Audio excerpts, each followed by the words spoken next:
The title of the talk is "Make No Little Plans," a quote that I'll get to in just a second.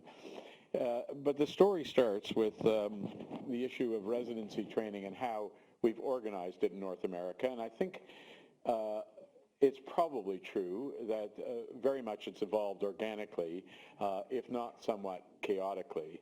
And if you ask somebody, what's the master plan about how we developed our residency training programs and whether they've been submitted to evidence that they're the most effective model from a pedagogical standpoint, we really don't have any evidence. And it's hard to believe. Tom and I would have lived through this transition, and it's hard to believe how many years ago. But this is a picture of Libby Zion, someone whose name you'll know from really setting in motion a sea change in medical education, not just in New York State and not just in the United States, but around the world. And what is a 30-year history revolves around two conflicting elements.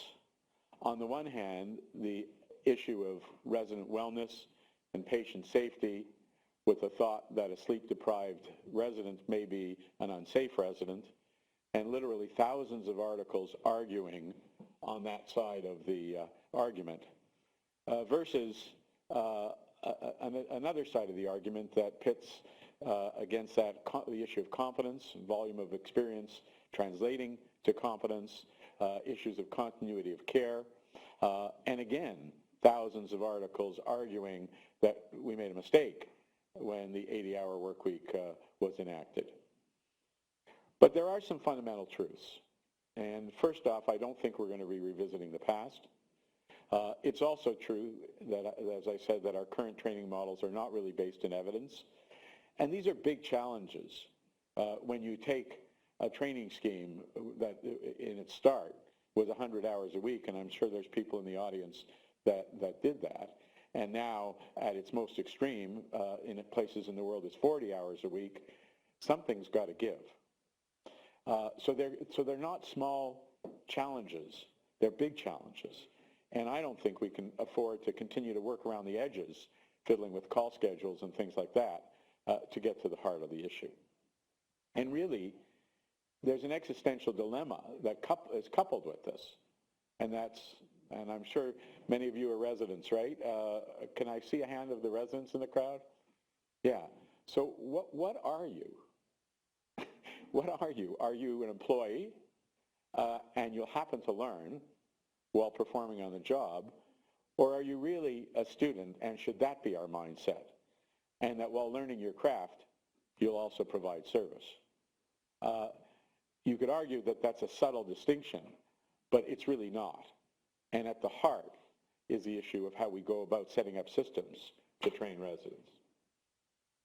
Well, some would argue that breakdowns in a system are an opportunity, and they could lead to breakthroughs. And I like to call the competency movement, or competency-based medical education, a 60-year-old movement that's now taking medicine by storm. And literally, we've been talking about CBME in one form or another around the world for 15 or 20 years in medical education. And there have been multiple successful pilots. But at its heart is this issue of time on task, and that our current systems, in part because of the issue of service, but not just exclusively, in part because of the way we model training, aren't making the most of every training hour. And if it's axiomatic that we're not going to revisit the past, and I argue we will not, then it's up to us to make sure. Competency-based education has multiple components, and this is a bit of a long-winded definition, but it's fundamentally organized around the competencies we expect. And you're going to see the CBME model that I'm going to talk about gets very granular at all levels of training about what those competencies should be. And then instead of you being a PGY3 or a PGY5, you're no longer that. You're at a certain stage of training and have to get signed off on the competencies that that particular level of training mandates. And then you graduate to the next level, which may be graduating as a competent, ready for practice surgeon. So it's time invariant. It has a long history, and I won't go into it in great detail, but it's a bit of a tried and true system. Long history in the military, aviation, and its beginnings in medicine started with the competencies, and you've all lived through the ACGME competencies, but really that's at a 40 or 50,000 foot level, and doesn't really, and even the Milestone project is just collecting a series of data. At its heart, it's not a complete CBME system. I had the great privilege of being involved with some orthopedic surgeons who were in my department when I was at U of T, and we started a pilot. And the pilot's actually gone on now for about 9 years, and it's a brand new model of training. Currently, about 85 residents have gone through that model. And again, it's adopting a vision of competency and forgetting about the time, but it has a lot of other elements.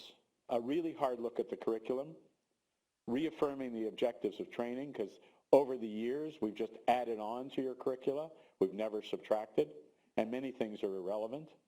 And in the orthopedic case, they did a modular thing. You went from one module to the other, and when you finished 21 modules, you were finished training.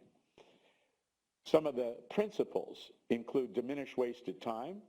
Can I ask how many of you spend more than 3 hours a day on the computer in your current jobs? Of the residents? Yeah, a lot of hands going up, right? But that's not surgery, right? That's not surgery. So part of that, not all of it, but part of it is certainly diminished, is wasted time. Accelerating the pace of achieving competence, particularly in the technical realm. Can I see a hand of the PGY1s? How many of you have done a cholecystectomy by yourself? Nobody? These are the best and the brightest that America has to offer, and I'm guessing many of you are in your mid to late 20s. How is it that you have fighter pilots flying alone at age 25, and we don't let our residents take out an appendix till they're in their late 20s? It doesn't make sense. And a dramatic focus on increasing assessment.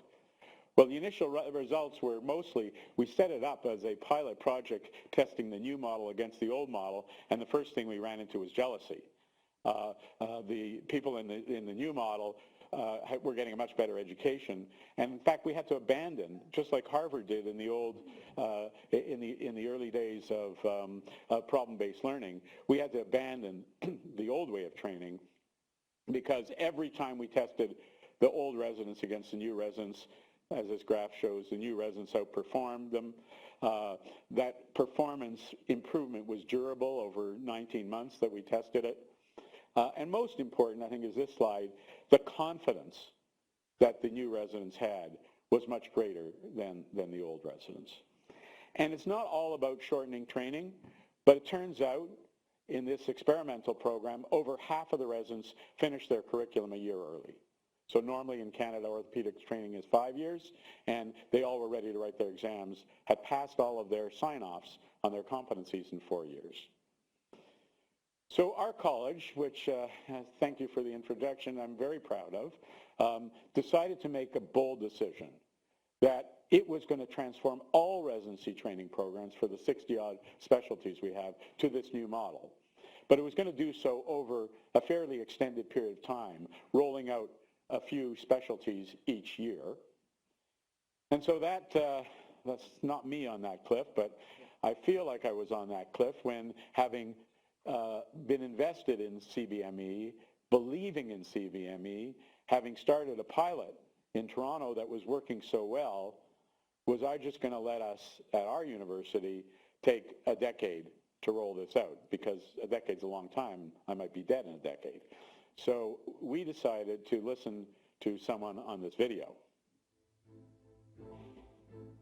He invented the field of urban planning, designed one of the first skyscrapers in the world. Oh, there we go. Stood as America's preeminent architect at the start.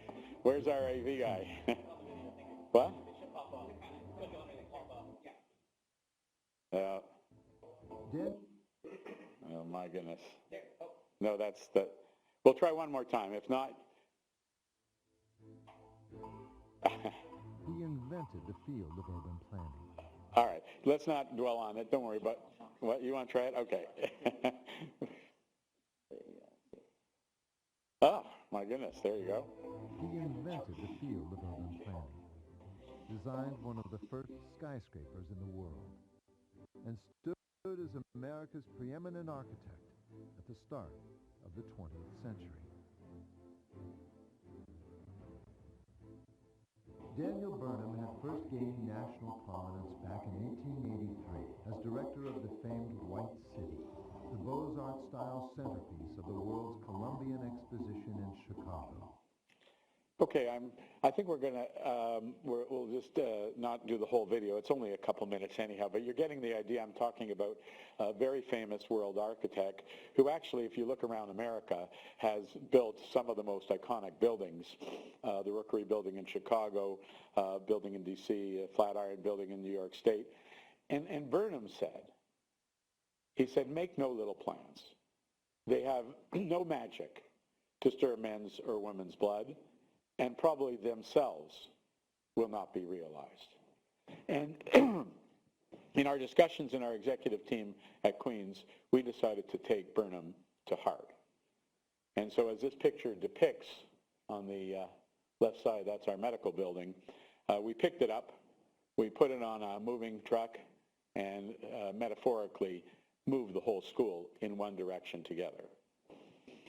So the story of transforming a whole school's curriculum across 29 residency programs starts here, and that looks pretty innocuous. It's my first strategic plan in 2011, and the great thing about strategic plans, and I'd offer this to Mary, although she's 5 years in, so probably don't need to know this, nobody else reads them, which is really good. So nobody reads the strategic plan, just the dean. And so we said back in 2011, we were going to evolve new models of medical education and training that are competency-based and career-focused. Sounds pretty innocuous. So then when I went back to the faculty and said, geez, we said we were going to do this, and we were serious about it, we actually had something to work on. So we set up a system where we had a central team to do a bunch of jobs, and then a bunch of jobs for the program team. And we simplified it for the program team.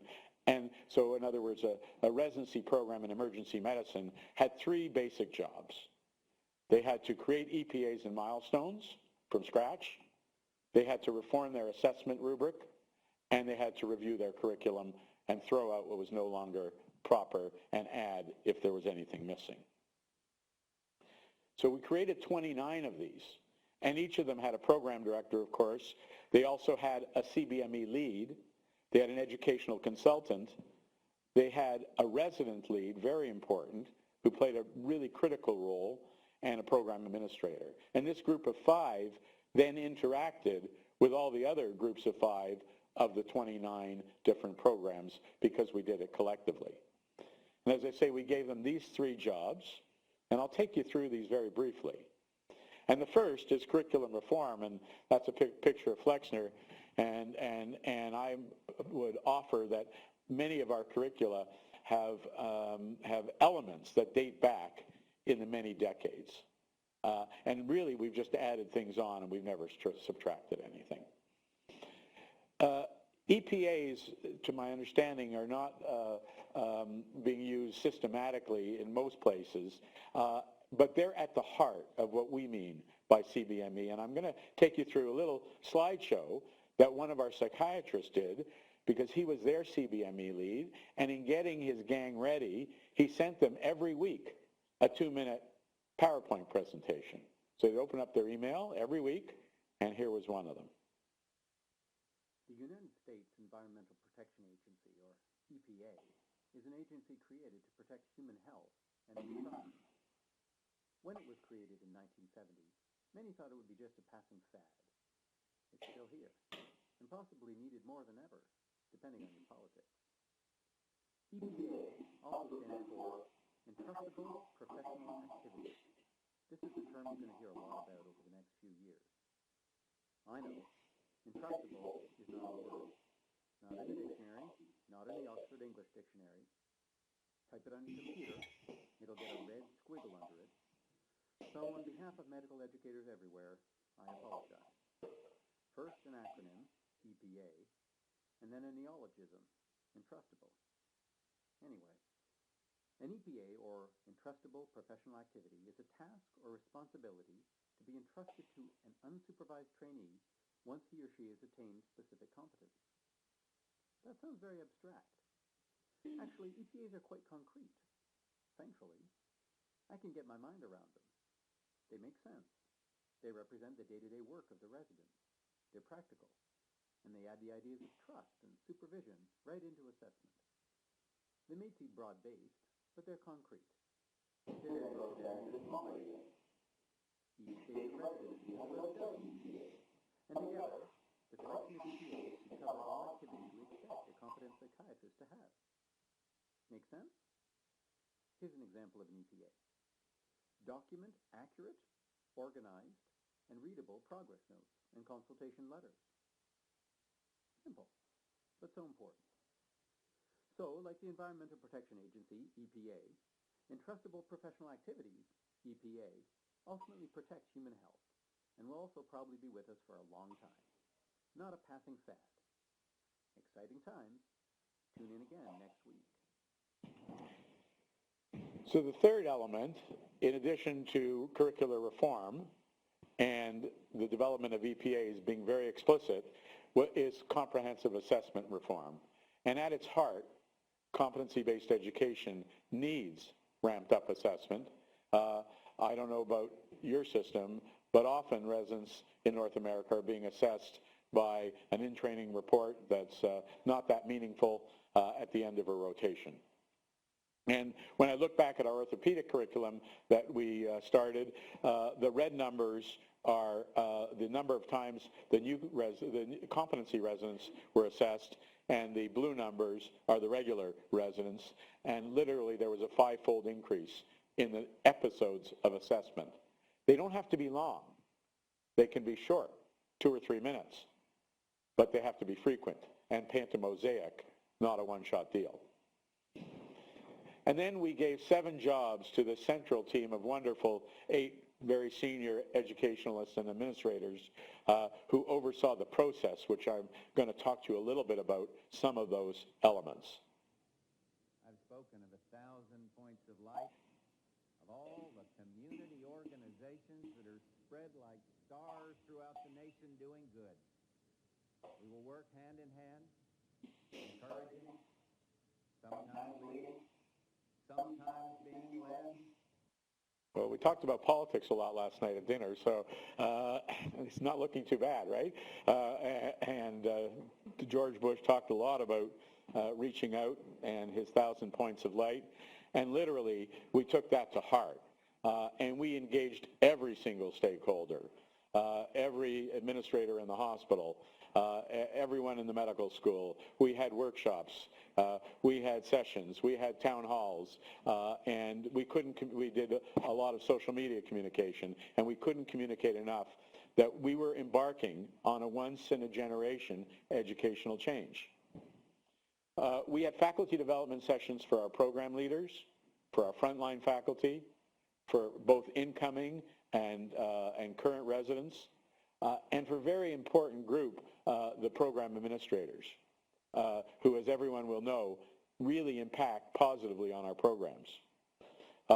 And these went on very frequently. In fact, before we launched in July 2017, we had done, just for the faculty, 9 separate workshops. The other thing we found is surgeons can learn a lot from psychiatrists. Now, we don't think we can, but we honestly can, particularly when it comes to educational change. And indeed, our psychiatrists can learn a lot from us. And this wonderful blend of 29 specialties working together, not on their own stuff, but on their collective vision of how we were going to build this new model, really worked. We formally adopted Cotter's accelerated change model, which I'm sure many of you have seen, creating a sense of urgency, building a guiding coalition starting from a strategic vision, volunteering, enlisting a volunteer army, and then dealing with the barriers, creating some real short-term wins and making sure that people see positive momentum towards an accelerated and sustained change. And to me, one of the most important elements of this, again, is captured in a quote by one of your presidents. If you don't mind the somewhat vernacular that he tended to use, in speaking about J. Edgar Hoover, Johnson opined that it was better to have him inside the tent pissing out rather than outside the tent pissing in. And what he meant by that, of course, was give airtime to your critics. And of course, like any university, we had a lot of people who said, what are you smoking? Like, leave us alone. This is extra work. It's going to cost extra money. And what's wrong with the residents that we're producing today? But we do have good evidence that not everything is perfect. And we do have residents that some of their colleagues wouldn't want their mother to meet in the emergency room for an emergency operation. And that's not good. We formally studied program evaluation because it's critical that we're not making these changes just for the sake of change alone. And we actually used 4 different well-known models of program evaluation. I won't go into them in great detail, but they're up here for you to see. So this, if we take us to a year before the change, so it would have been when we started, roughly about 2 years ago, 2.5 years ago. Of course, nobody was using it, but also nobody was interested. They said we didn't have enough resources, and the predominant sentiment is, why are you torturing us, and why are we going through this? Well, undaunted, or just stupid, we decided to press on, notwithstanding all that evidence that we were collecting. And indeed, you know, like many of you have, I'm sure, in medical school read Kubler-Ross's Death and Dying, the change management cycle is not all that dissimilar, right? It starts with denial, some resistance, tremendous disorientation in the middle, and then experimentation and gradual acceptance, and then commitment. And you need to expect that if you're trying to bring about large-scale change. And so a year later, after all these workshops, after all these engagements, after our 1,000 points of light, we did see that people were willing to learn. They were gradually becoming more knowledgeable. Information was spreading. Queens was getting a reputation as trying to lead the country in this transition. People were concerned about resources, but you know, we managed to get our practice plan to kick in with, over a couple of years, several $1 million of doctors' money to help fuel what was becoming a signature initiative for the medical school. Still some questioning, but increasingly resigned. And so it came to July 1, 2017, when we had done all the tech stuff, we had built the apps for the assessment, we had done all the EPAs, we had done all the milestones, and we were pulling a switch. And I can tell you, we were all very nervous. I gave out my phone number, our vice dean gave out her phone number, our program director the same, and it reminded me very much. At the stroke of midnight, January 3, 2000, elevators may stop. Heat may vanish. Credit cards and ATMs may cease to function. Oh, geez, why did I do that? People were terrified the world There. would end. This is not one of those summer movies where you can close your eyes during the scary part. With nearly everything in our economy run by computers, the prospect of a digital meltdown is too huge to contemplate. I was worried because the whole computer game was new to us, and I was a little ignorant. Everything's in the internet. Everything's in computers. And we're going to lose it all. And Jesus is coming back. Well, I don't think Jesus did come back, maybe, but I survived Y2K. Many of you survived Y2K, notwithstanding all of the craziness that we thought we did think the world was going to change. And we didn't get one phone call. I didn't get a phone call. Our dean of postgrad didn't get a phone call. Our vice dean of education didn't get a phone call. People rolled up their sleeves, and they knew what they had to do. And so our formal analysis, year post-implementation, all of our 29 programs are using this new model of training. They are all enthusiastic about it, and indeed for sure have accepted it. There's still some resource concerns because unabashedly and unashamedly, it does cost a bit more money to do this and to do it really well.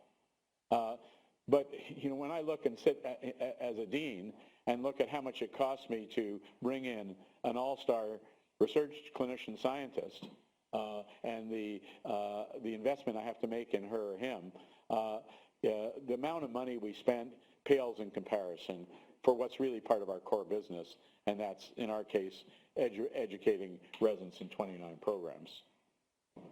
But I'd say, most importantly, what really shone through is this collective pride in a collective effort. And that's really what drove us, I'm sure, over the finish line.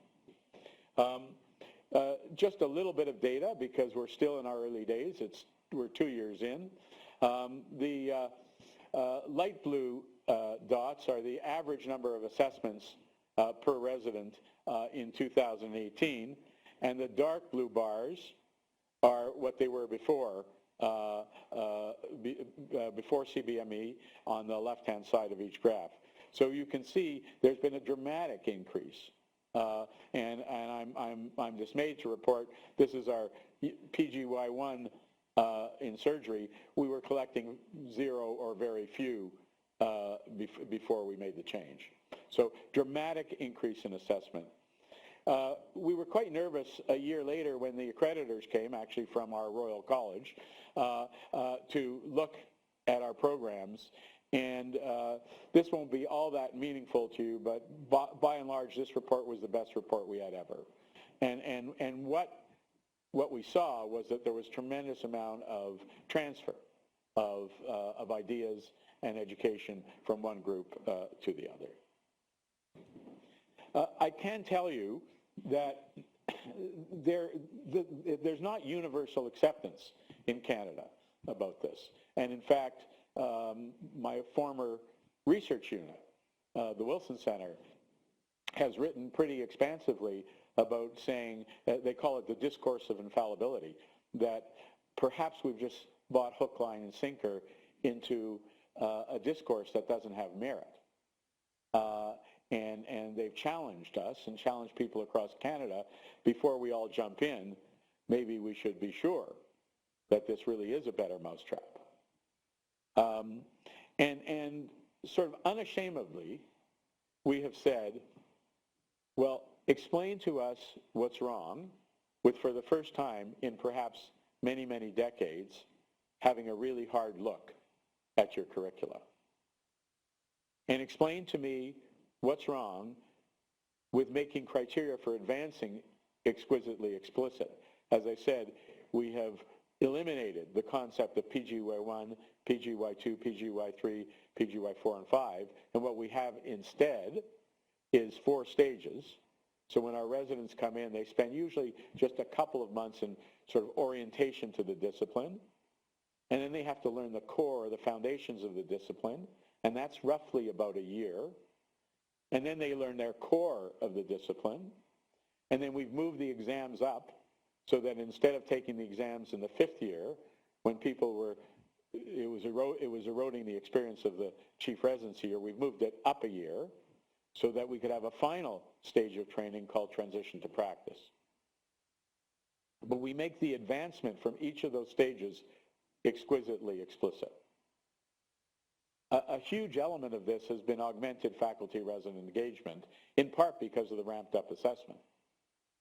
It's impossible for a faculty member to give particularly a young resident assessment unless they're engaged. And as you've seen, we've about quintupled the number of assessment episodes in the curriculum. One of the most heartwarming elements of this has been resident empowerment, because it's the residents that are responsible for making sure that A, they understand the EPAs, and that they're getting sign-off on all the EPAs for every stage of training. And it really empowers them, and residents can choose to spend more time in a particular stage. And we've had many, many residents who've said, no, I'm not quite ready yet. I'm going to spend another 3 months on in this area.